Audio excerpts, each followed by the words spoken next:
Hello and welcome to the video. I'm Not Only 25 and today we're going to be looking at a basic electricity guide and how to use electrical traps in your horde base. Have you maybe recently unlocked blade traps or perhaps seen some electric fence posts for sale at the trader? Have you wondered how to use them, been overwhelmed at how complex it seems to be? Well, that's exactly why we're here today. We're going to be looking at the basics of how to use these electrical traps in your horde base to help you on your way to building an OP endgame horde base. First of all, let's look at these crafting magazines. Wiring 101 improves your electrical crafting skills and allows you to unlock the crafting ability for various electrical items in the game, starting with the generator at 25 magazines, and then it goes on to switches, wire relays, and it goes all the way up to powered doors at 75 magazines. Most of what you need for a functioning horde base is unlockable at the earlier stage though. For electrical traps, you need to read the appropriately named Electrical Traps magazine. With this one, you unlock the electric fence posts, dart traps, and blade traps at 25 magazines, the shotgun auto turrets at 50 magazines, and the SMG auto turret at 75 magazines. I will stress at this point that you don't have to unlock the crafting recipe to use these items, but if you do want to go down the crafting route, if we go to our skills under the intellect tree over here, and down to advanced engineering just here, you can put points into advanced engineering in the intellect tree to boost your loot odds of finding these magazines. This perk also boosts your XP from trap kills, so it's certainly not a bad perk if you are intending to go trap heavy with your defense. So what do I mean when I say you don't need to read electrical traps and wiring 101? Well, you can loot or buy everything we just talked about.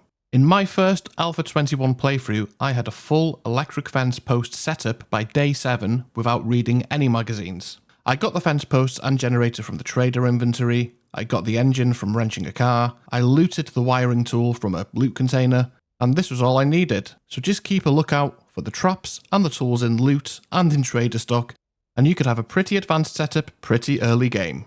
Now, why we're all here. How do we use these things? Well, again, you don't need to read the magazines in order to use the items, you just need to obtain them. Let's start with the generator right here. You can use a battery bank as well, just here. But this unlocks at electrician level 75, so it's a bit harder to obtain than the basic generator. Also, batteries do deplete over time, and I just find the generator easier to use in general. So we're going to use the generator for this example as it's likely to be the one that's most suitable for you. So like we said before, this is craftable at 25 wiring 101 magazines, and the crafting recipe is 15 forged iron, 15 mechanical parts, and 21 electrical parts. There we go. So as you can see, we've unlocked basic electrician tier 1 stuff there, one of which being the generator bank. Now you do need to craft this at a workbench, that's what this little symbol means here. But like I said, you can usually pick it up at the trader anyway. So let's go over to one of the horde bases we used in a previous video, just over here. So day 7 you might have a setup something like this.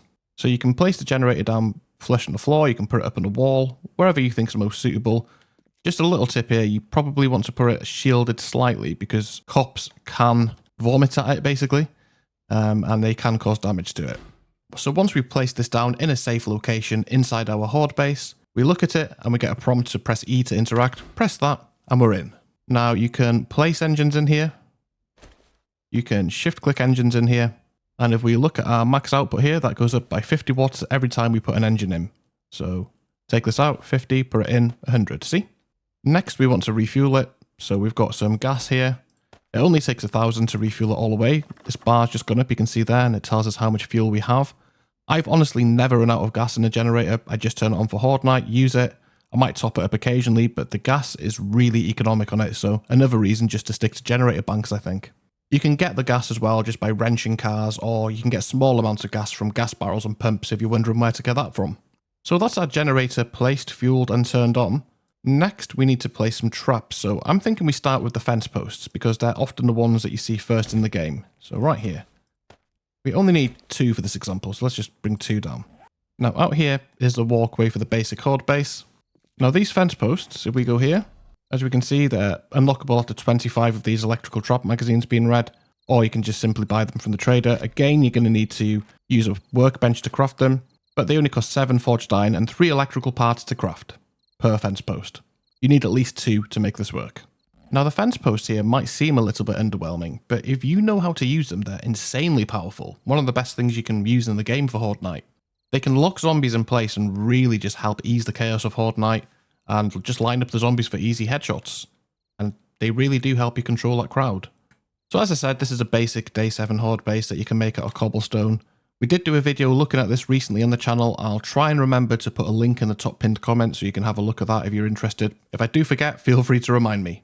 So we're going to need to add just a couple of blocks. So we just place a block here and here. And then we can select the fence post and we can see it placed there. I haven't placed it yet. Now we can get an advanced rotation on these. You can just keep spinning it around like that, or you can hold R, go to advanced, you can get all sorts of weird and wonderful rotations. You can get it sideways, upside down.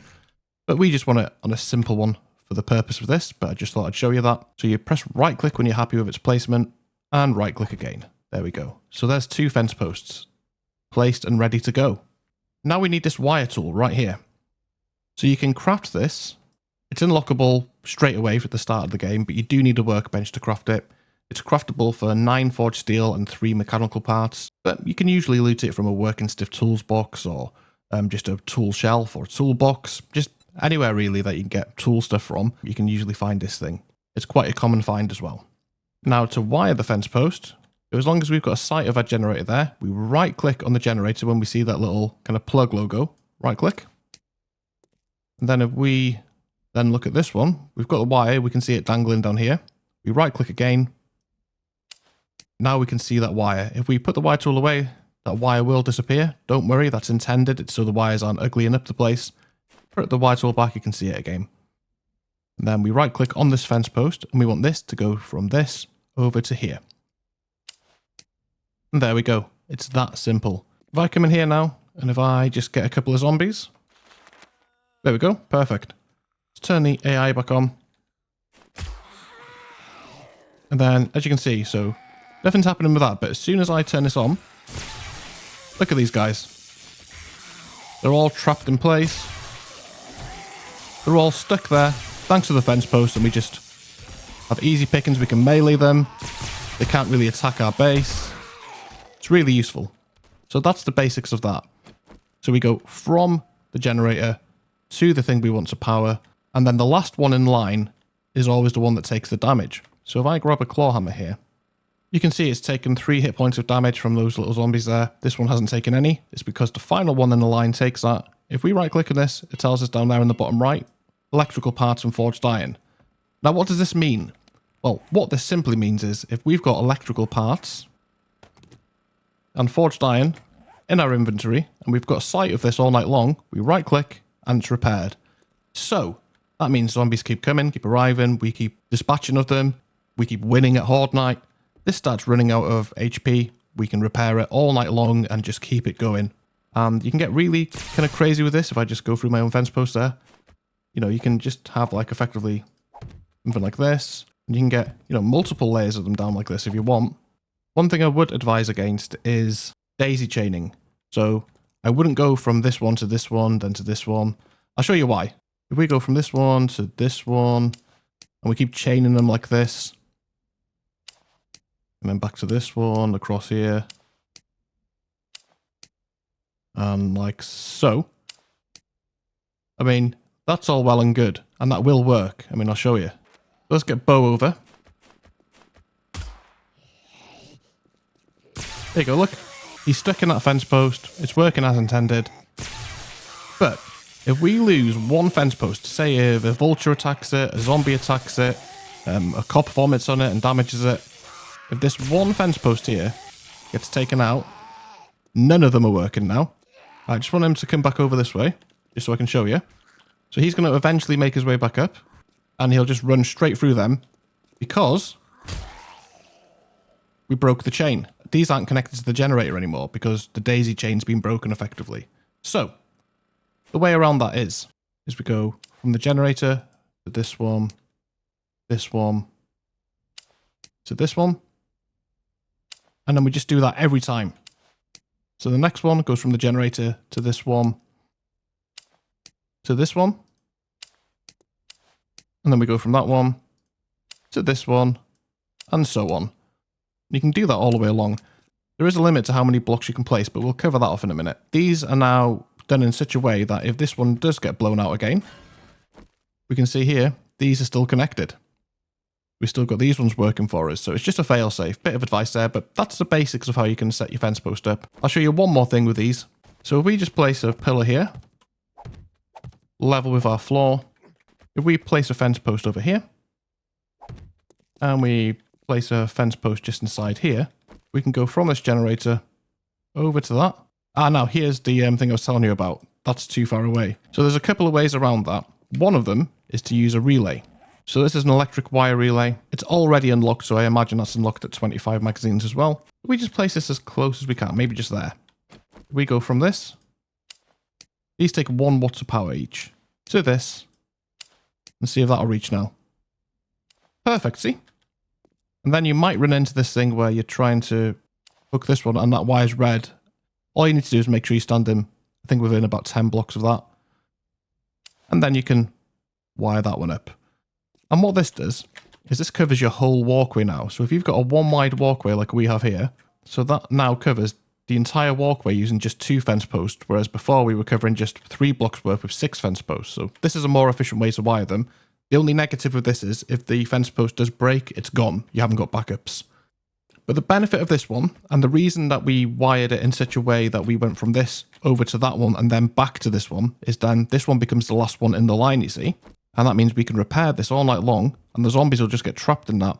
And we can get, like, say, a load of these bow characters. Come on, guys. Turn this on. And watch what happens.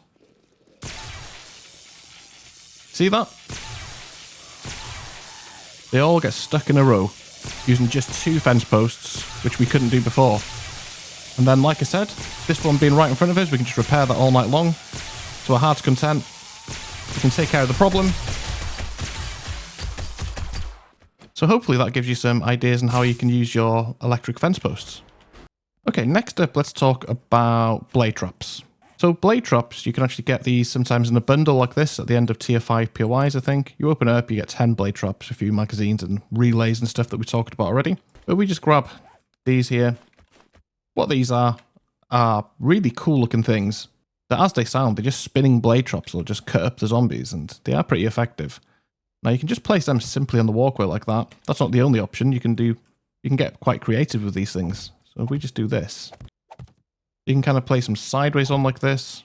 You can place them upside down on traps like that. Can you see that? How that's there like that? So, you know, there's all sorts of ways you can place these, and they are really effective, like I said. So similarly with these, I wouldn't daisy chain them. I would simply run from the generator over to whichever one you want to do, right clicking, exactly the same as the fence post. Like this. And then you know these are working, because if you turn it on, look at that, magic. Now, I will just show you something quickly here. We take an engine out of here, turn on, we're maxed out on this power line here, you see? So 50 watts of power being used. There's only 2 blade traps spinning. This one isn't spinning, these 2 are. So if you've ever wired something up and you're thinking, why aren't all my traps spinning? Come in here and check this. Because chances are, if that is maxed out, you just haven't got enough juice in the generator. Put another engine in, turn it on, we're plenty. Now you can monitor this as well by simply keeping a track of what you've got going on. So we know if we look at this, blade traps take 20 watts of power each. So we know that's 60. We know that the engines give 50 watts of power. So it stands to reason we'll need 2 engines to power 3 blade traps. As well here, can you see how this is grey now? Because it's not switched on. Turn everything on. You can see this is yellow. That means it's hooked up properly. If I just place a blade trap anywhere, here, this is grey even when the generator is on. So that's a good thing you can do. You can turn on your generator and you can just make sure, mouse over. And if it's grey, it's not hooked up to anything. With the wire tool in hand, if it's yellow, it is. So if you want to see these in action, let's stop picking on poor Bo. Let's pick someone else. Let's get Steve. Now I'm going to grab some forged steel here, because that's what you need to repair these. Come on, Steves. Oh wow, they're being really dumb.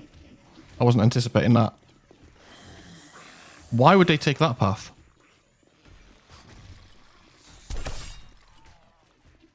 Okay, let's try this again. Hopefully now they recalculate their pathing and actually come up the appropriate step. So watch this now. Steve. Boom. Run straight into it. As long as you've got forged steel, as you can see there, that'll repair it. So as long as it's in repairable distance, you can keep that going all night long. Look at that. How cool is that? And you can use that in conjunction with the fence posts. You can have more than one generator down if you need to. So I thought that was a cool one to show you. Let's get rid of this. Alright, the last one we're going to talk about here is the dart traps. So let's grab a couple of these. So the dart traps, crafting recipe 31 forged iron, 9 mechanical parts, 6 electrical parts, 7 oil. I often find them in the trader inventory as well. I think you can find them in tier 5 loot chests. Now these are very different. They're more of a ranged attack. If we look at this when we're trying to place it, you can see a little green arrow there.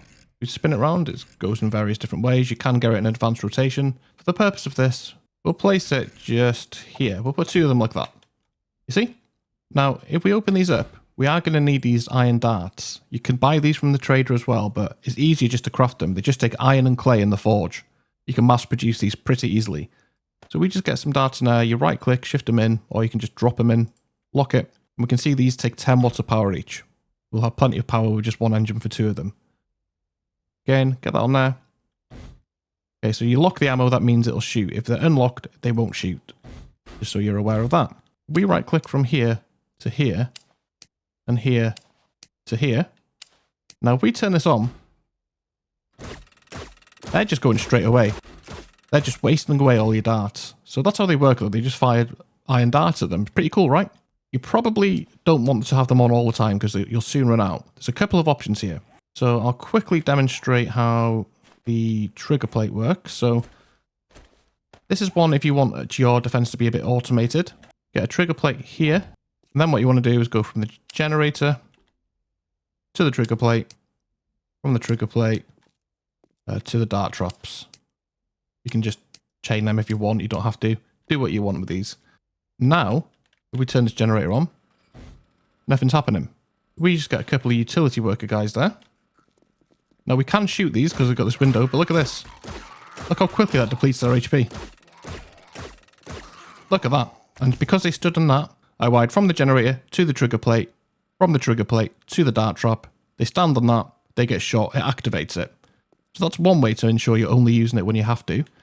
And then another option, which is my preferred method, is you can have a switch. And this goes for any of the traps.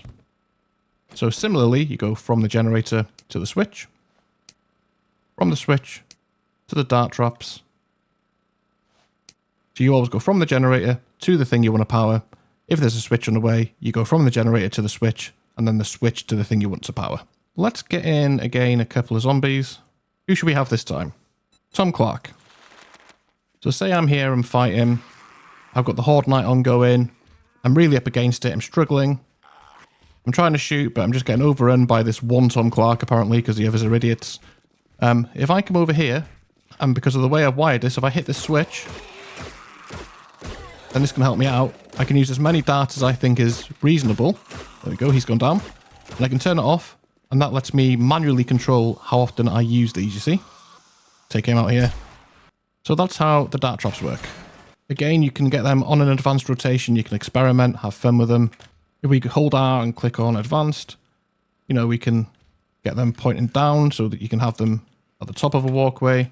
You can have them underneath a walkway. You can put them behind arrow slits and they'll still work as well. So these are arrow slits. Do that. The darts will still fire through it and you've got them protected slightly, you see? So that's another option if you're a bit worried about them getting damaged.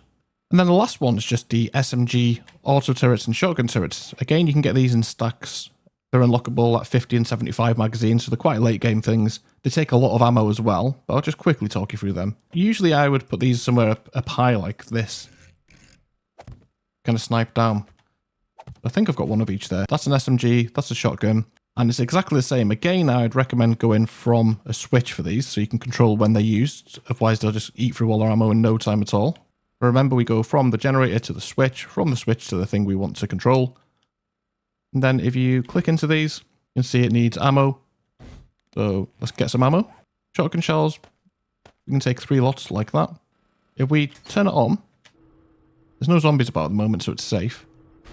If you want to ensure it's not going to go off, you can always just unlock the ammo. And then once it's powered, you can actually point the camera in such a way. There I am floating away magically. You can take a good selfie with this. You can get it pointing down like this.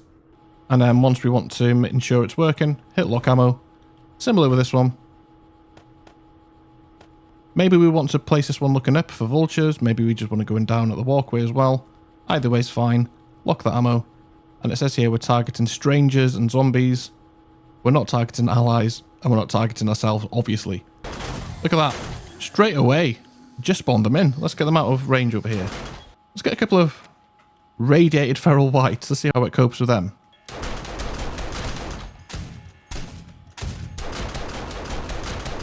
Wow, it's just pulverizing them. So maybe we'll let one of them get up and then now. Look at that. Incredible. That just took down some feral radiated whites like it was nothing. Then we turn it off if we want to conserve the ammo. Now, as far as I'm aware, unless they've changed it, none of these traps trigger demo zombies, which is pretty cool. And they're all just great ways to supplement your mid to late game horde base. You can use all of these together. I mean, imagine a defense there with a blade trap here in front, some dart traps, maybe a pier shooting down. Right, so you can see here we've got the fence post working for us, but say if the horde knight's getting a bit much, we can always hit the switch. And straight away, we've got these coming down, the gun shooting. I mean, we can repair that. Hopefully that gives you some ideas on how you can kind of get these sort of things set up in your own horde base. And one final quick point, if you're just wondering about how you can power lights and stuff like that, I have got some bulbs here. If you want some bulbs in your base, you can literally just go like so. And similarly, you can go from the switch to that so you can have a light switch in your base. There you go. So that's basic electricity and how to use electrical traps in your horde base. I really hope that you found that somehow useful. I hope it's helped you understand how you can best use electrical traps and generally get to grips with the electrical system in 7 days to die. If you did find it useful, all I ask is that you please leave a like on the video. And if you are interested in seeing more content from the channel, why not consider subscribing today? Special thank you to all the members of Team 25 who support this channel via Patreon and via YouTube channel memberships.